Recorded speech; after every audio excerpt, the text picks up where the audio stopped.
First of all, uh, with my delay in getting before the media, and then obviously front page news of me being late yesterday to my own press conference, this individual has just had enough of this business after 45 years. Um, and Bill Feig, Bill, where are you? 45 years with the Baton Rouge Advocate. This will be his last press conference. Um, we barely knew you.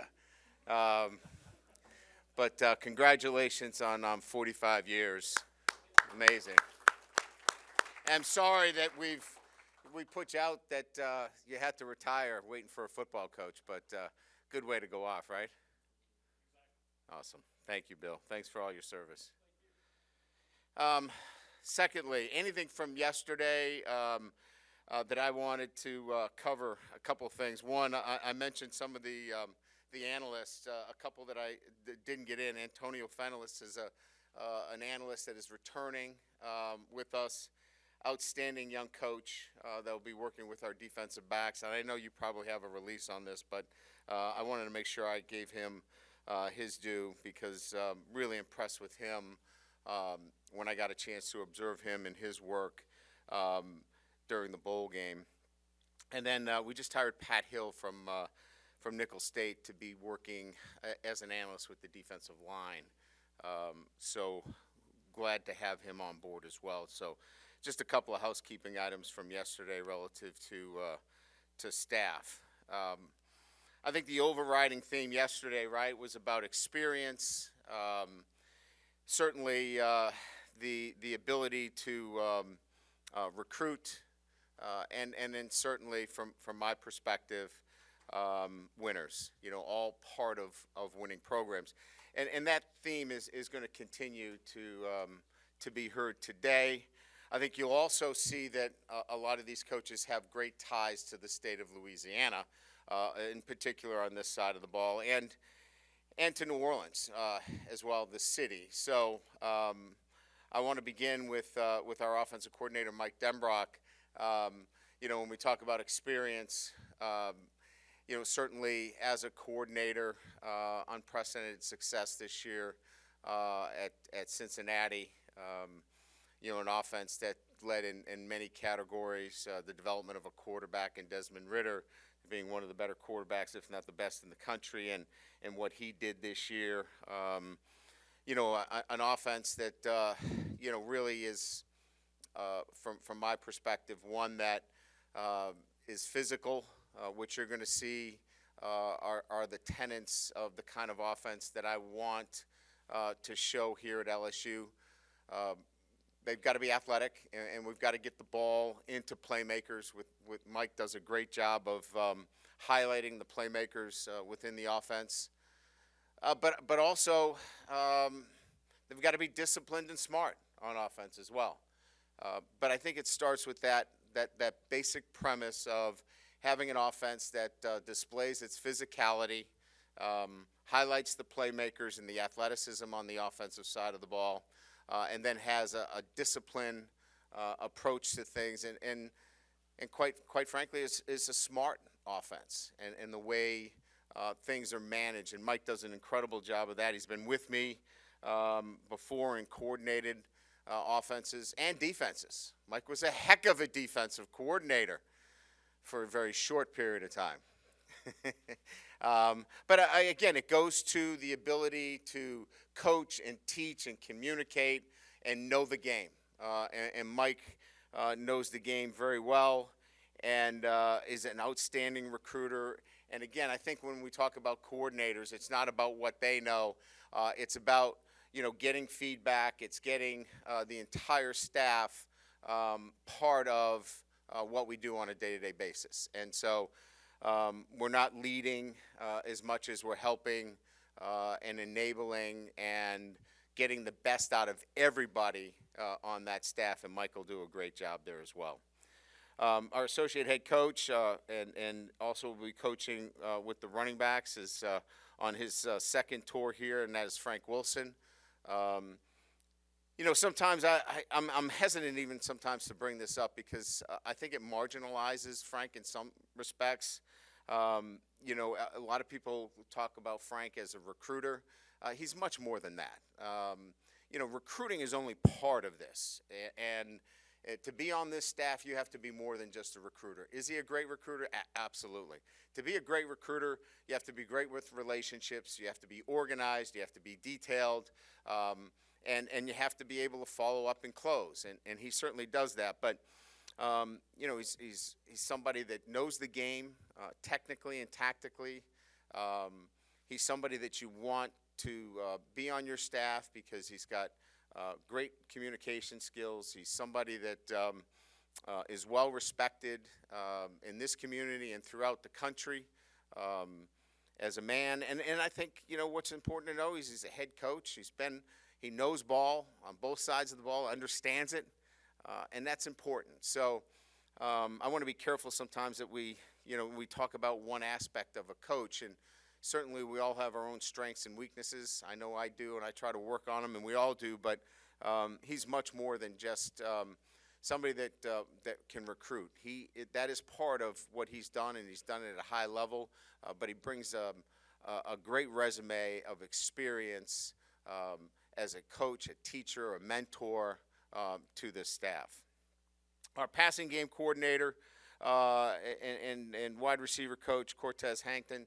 And again, we all know about Frank's connection to New Orleans, where he was born and brought up. Cortez as well from New Orleans. Obviously the pedigree that Cortez brings is outstanding as a player and certainly an NFL player who had to make his own way. He was a free agent that had to earn his stripes. Nothing was handed to him, and that's what really attracted me to Cortez. He's earned it. He started as a volunteer coach. Has worked his way up through the Ivy League coaching. And then obviously just this past year coming off a national championship at Georgia.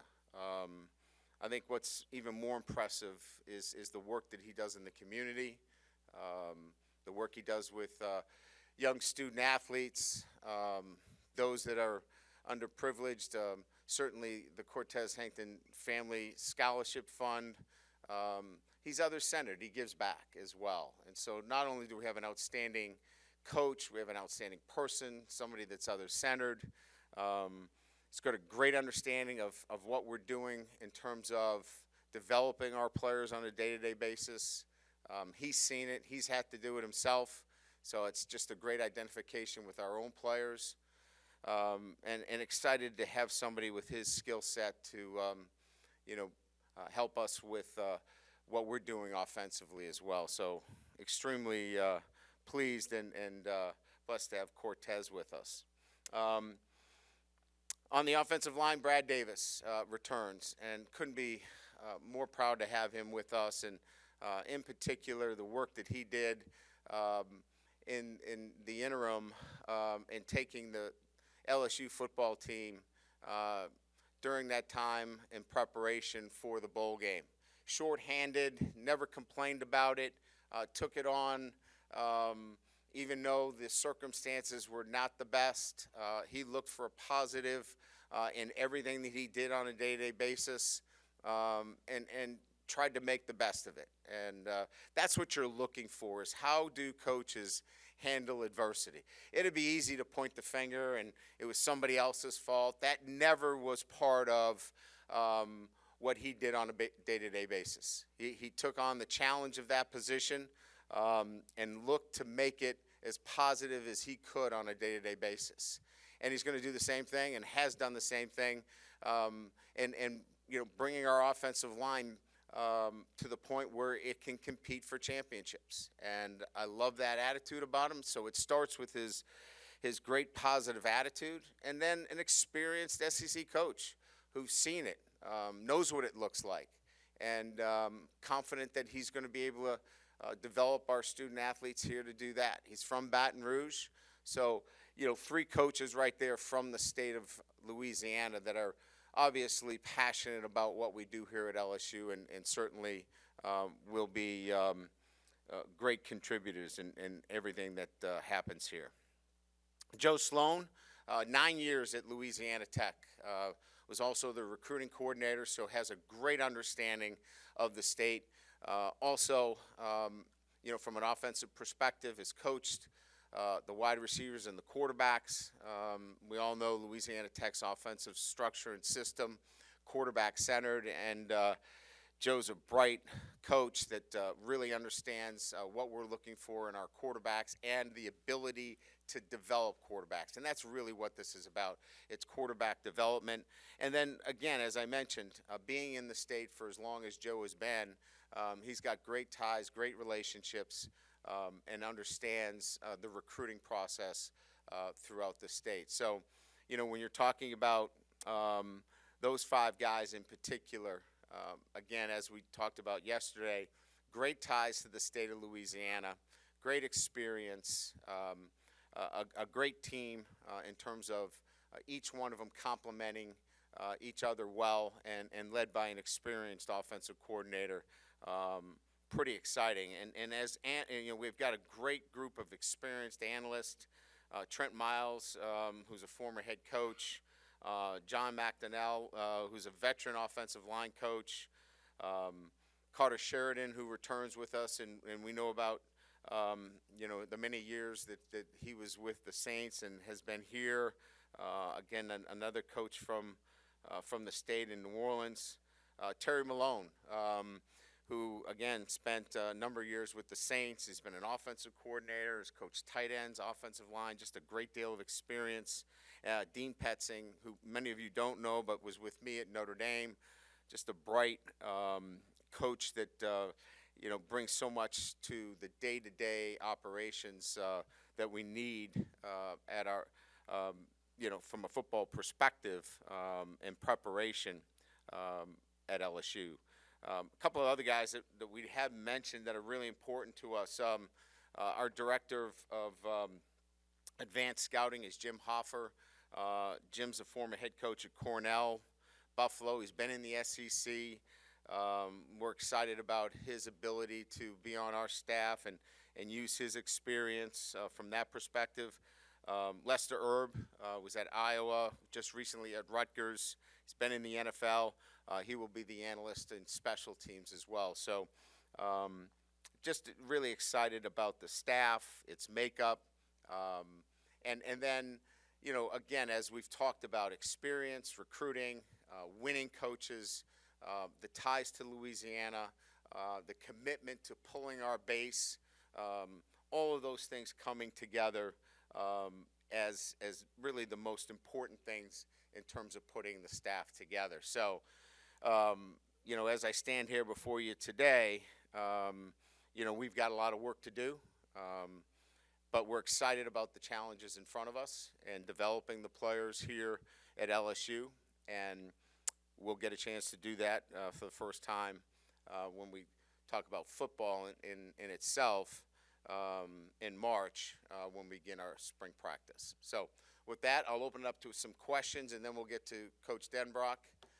Anything from yesterday that stands out other than parking news, I'll be happy to answer, and then we'll move on from there. That was a joke. God, it's a rough crowd. I'm going to have to tone it down with you. Yes. Hey, Coach, Jacques Doucet, WAFB TV. Talking to your assistants yesterday, they all mentioned how excited they are to get on the field with the guys and start spring football and whatnot. You being a first-year head coach for the first time in a long time, how excited are you to get out there with this team and start to mold it? Yeah, I think for me the process is about, really building the right traits with the group as we get an opportunity to be around them more and more. And whether that is actually when you put the helmets on, or whether you're having dinner with them, or you're meeting with the leadership group, or you're in the weight room with them, to me that's one of the same. There's tackling, there's route running, and all of those things that are football related that are important as well. But each one of these days is an important day. and building those habits and those traits that are so necessary to be a championship football team. I'm excited as every day kind of goes by as much as I would be just waiting for spring practice to start. There's a program in the SEC West that's recruited the offensive line at a high level, and they've been consistently successful, probably in part because of that. What have you identified in your career and now at LSU about that unit that is so pivotal to future success? Well, I have a profile in mind, and Brad and I and Mike and everybody in the offensive staff has discussed what that profile looks like. And so, we're gonna recruit to that profile, and we're gonna develop to that profile. I think one of the keys to that, without getting into too much by position group, would be that offensive linemen can be developed, and it's a position that I look towards as a position of development, and that's physically as well. You don't have to come in ready-made as an offensive lineman, and maybe that's a bit of a change in a mind's eye relative to a profile. Hey, Coach, over on this side, Steve Schneider, WAFB Baton Rouge. Now that you are introducing all the guys that you got, if you were to go back and kind of explain what your approach to putting this staff together was it relying on all your years and people or were you trying to, unearth every rock and find every single person that might fit here? How much work went into this, and what was the philosophy on bringing these guys here? Yeah, that's a good question. I think each job that I've had, when you put a staff together, there's a different approach to how you assemble it. When I was at Notre Dame, for example, putting a staff together, the number one goal there was recognizing that we were going to have to go from New York to California. Academics was, obviously a prime mover in that. There were other factors. Here, going into the SEC, this isn't a place for training wheels. You got to come out and you've got to be experienced. You've got to understand what you're getting into. So I needed experience. I also needed to pull our base. And so, when we were looking at putting a staff together, it was important that we had coaches that had experience in this state and had ties, and we could pull our base. And then I think finally I pulled from my own kind of relationships that I've built over 30 plus years. I relied a little bit on some relationships that Scott Woodward has in his network and his administration at LSU. And quite frankly, my agent has a number of assistant coaches that are under his charge and, that he represents that give me that kind of Rolodex, if you will, in those three buckets.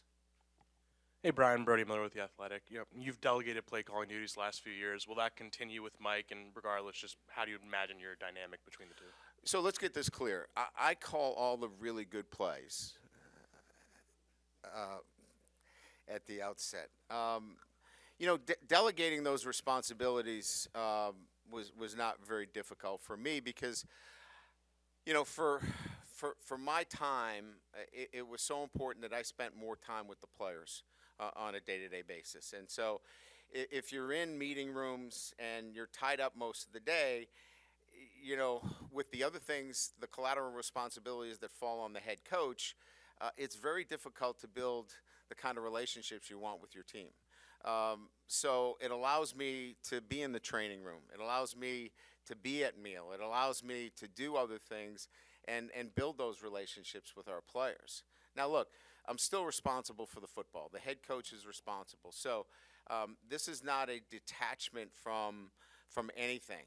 I'll meet with our coordinators. I'll be in offensive meetings and defensive meetings. But there's a difference between full detachment and, still as the head coach, be responsible for end of game situations, timeouts, appropriateness relative to fixing things, as they go. And I'll still be involved in those things. Yeah, Brian, right here. Ron Higgins, Tiger Details. Understanding that offenses, have, I guess, advanced the past few years. More plays are being run. It's more wide open. About how many points do you think you need to average ballpark to win conference and national championships? Yeah, it's really a difficult question because it depends what's happening on the other side of the ball, right? If you're playing an offense that, is similar in the sense of, that they want to run the football and they want to keep it close to the vest and they want to eat up the clock and they're going to huddle, then, obviously that margin would change. If somebody is trying to push the ball vertically and run fast, then it changes the margin in the way you play. I think to be tactical and understanding the game is so important as we talk about advanced scouting, because then that's what I'll talk to my coordinators about, because at the end of the day is how do we win the game? Many times, people look at, what's your yards per game, what do you throw for, how many points do you score a game? I've always focused myself on one thing and one thing only, and that's winning. And how do you win? So I'm going to manage the game accordingly. If I feel like this is a game that we have to score a ton of points, then my defense is going to understand that too, because they need to be part of that process. If this is a game that we feel like it's going to be because of the opponent, that we're not going to need to score, a ton of points, then we'll all be in that together. And that includes special teams as well in terms of what we do. Analytics plays a role in this now. Are you going for it on fourth down? Are you punting it, to pin an opponent? Bottom line, I know this is a lot to a question, but I think for me personally, it's how you win the game more so than what the stats look like.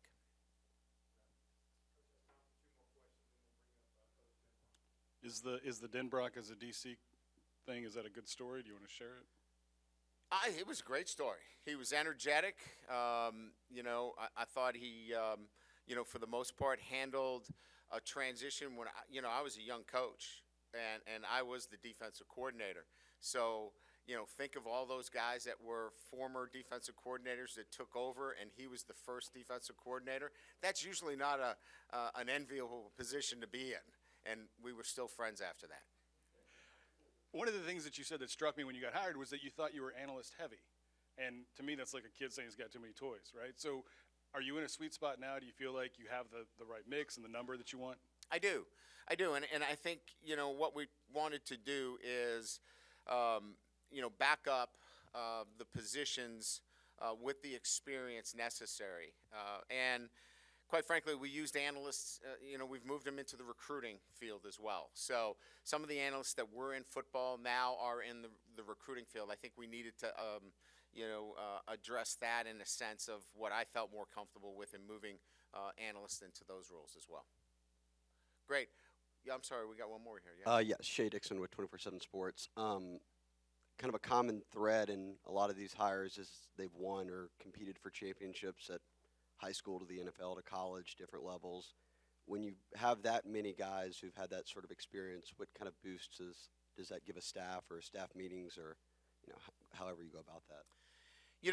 They've been through it, so they know what standards are. So when we talk about setting our standards of expectations, they know what a high standard looks like, and they know how to demand that, but demand it in the right way. And so I think what it means is that we come at it from a same perspective, that if we see something that is not up to the standard, that we don't have to wait around for me to address it. It's already been addressed because they've been through it. They know what winning looks like. And when you know what championships look like and you know that you've been down that road before, you're not going to let those standards slip at any time. Great. Thank you. Appreciate it.